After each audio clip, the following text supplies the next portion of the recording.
Hello, I'm Jimmy Glenos, your life and leadership locksmith, and I'm here to help you get out of a jam, a rut, a stuck place, or anywhere you think you need a little nudge, some guidance, or even a full-blown action plan. If you're ready to break out and break through to a brand new you, let me help you find the keys. Let's not wait any longer. It's time to unlock the shortcut.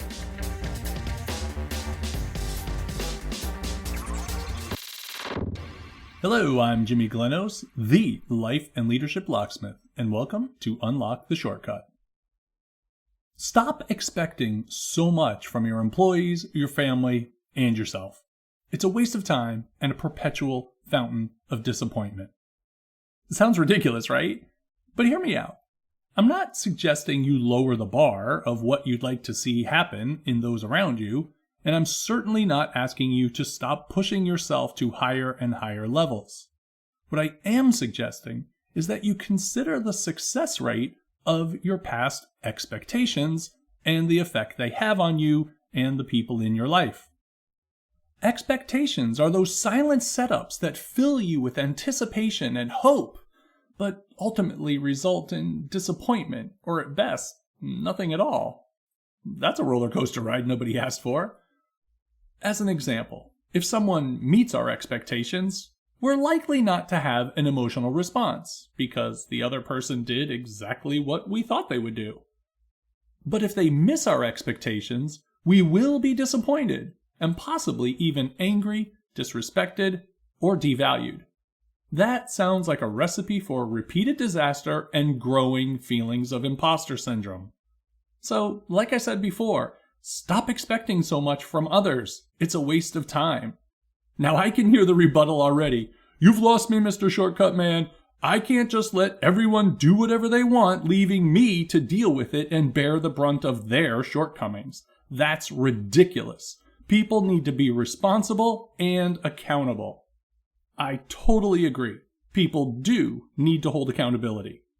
That's why it's incumbent upon you to set up an environment that makes that possible. Stop setting expectations and start making agreements. Consider this. When we set expectations of another person, we are essentially writing a contract concerning our desired behavior of that person, which sounds like a good thing on the surface. But here's the problem. These expectations are contracts with no counter-signature. You know what you expect in the relationship, but the other party doesn't. You know what you'd like the other party to do, but they don't. They have not been informed of this contract because you never sent it out for signature.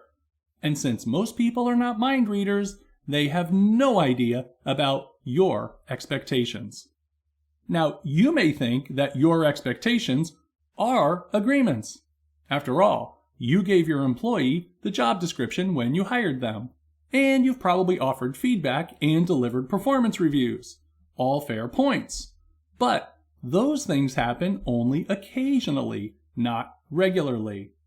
And people forget, lose track, or might not even know exactly what the defined goal is. Or maybe their responsibilities have changed because of layoffs or consolidation, but their role title remains the same. Ooh, that happens. So, how accurate is that job description really? And when was the last time either of you reviewed it?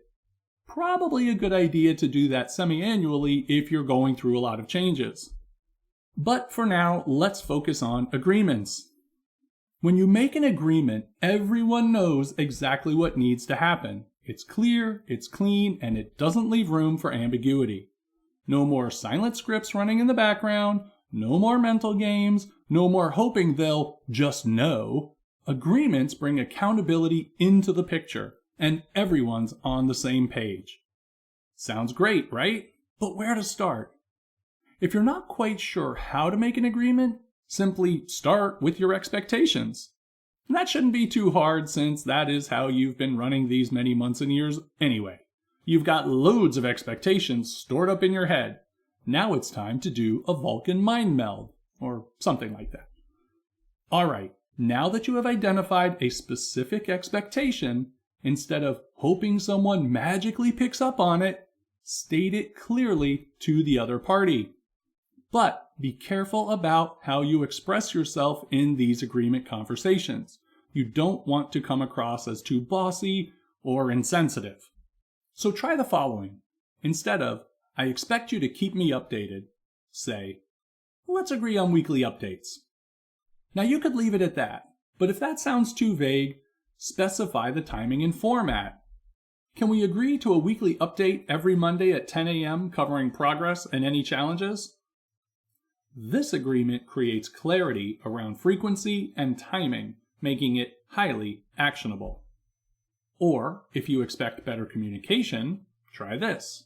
Instead of, I expect you to improve communication, say, let's agree on daily check-ins.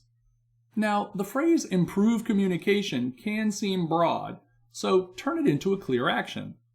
Let's agree to a 5-minute check-in each morning to touch base on priorities and any updates. Daily check-ins provide a concrete way to build a habit of clear communication. And if you expect leader availability, instead of, I expect you to be available for your team members, try, let's agree on dedicated office hours.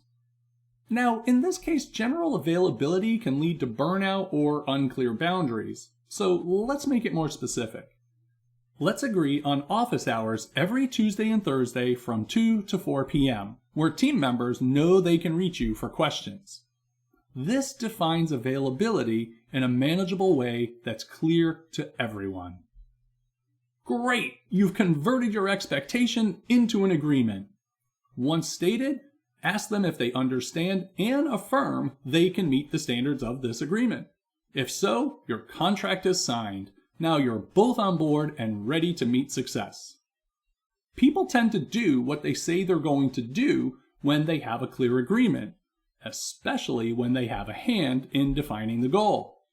So, if the original draft is not in alignment and some things need to be rewritten, work together on a revision and present the agreement again for signature.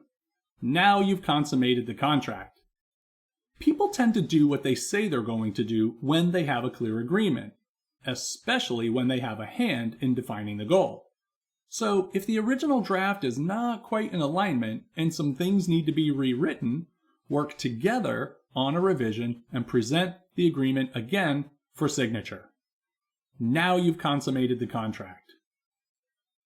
I don't know if you realize this, but 3 wonderful things have just happened. You've got mutual understanding, you've got buy-in, and you've got a commitment. No more unsigned, unfulfilled contracts in your mind. Now you have actionable agreements that can be met, reliably measured, and talked about without emotional baggage.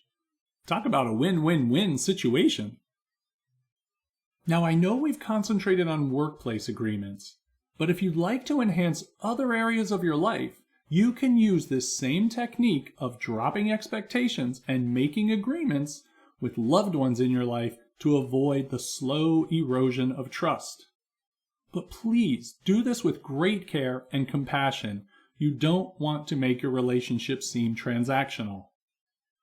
And imagine what could be if you made agreements with yourself instead of routinely beating yourself up for missed expectations. Whew! That's a lot to consider. Maybe we'll take that up in a future episode. So how will you change your mind about expecting so much from others? How will you create clear agreements that will boost your confidence, reduce surprises, and cut down on the mental clutter of unmet expectations? And how will this affect relationships with your coworkers, your loved ones, and yourself? By ditching expectations and forming agreements, you create a cooperative atmosphere that builds accountability and trust, replacing assumptions with shared responsibility. Well, that does it for today, but before we go, I want to thank you for making us a part of your busy day. I really appreciate your support, and I hope you find these coaching sessions helpful and inspiring. If you found this message motivating, please subscribe, rate, and leave a review. I'd love to hear from you. And if you love this episode, share it with friends and family and on social media. And tag me, Jimmy Glenos, so I can see what you're up to and support you too. If you're ready to break out of your routine, get unstuck, rise to the next level, or form agreements over expectations, partner with me as your coach.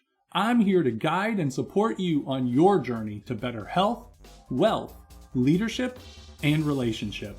Head to my website at jimmyglenos.com. I look forward to working with you soon. Until then, I'm Jimmy Glenos, the life and leadership locksmith, helping you unlock the shortcut. See you next time, everybody.